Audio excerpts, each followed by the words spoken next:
आजकाल लग्नाच्या पत्रिकेवर मुलामुलीचं नाव असं जोडतात की वाटतं एखादी नवीन कंपनी उघडली आहे.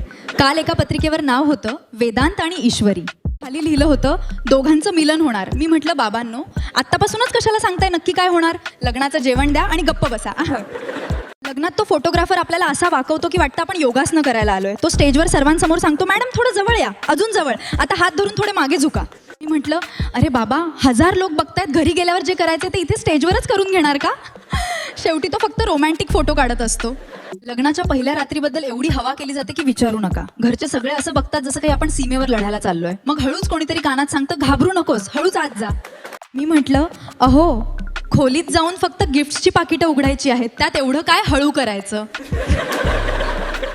लग्नानंतर गळ्यात मंगळसूत्र घातलं की मुलींना वाटतं आता आपण बुक झालो. पण खरी गंमत तेव्हा येते जेव्हा नवरा म्हणतो, अगं तुला जमत नसेल तर मी मागून लावू का? आता हे ऐकायला कसं तरी वाटतं, पण बिचारा फक्त मंगळसूत्राचा हुक लावायला मदत करत असतो. लग्नानंतर पहिल्यांदा काहीतरी गोड करायची पद्धत असते. सासूबाई मागे उभ्या राहून बघत असतात. काय ग, बाहेर येतंय का? मला इतका राग आला, म्हटलं आत्ताच तर सुरू केलंय.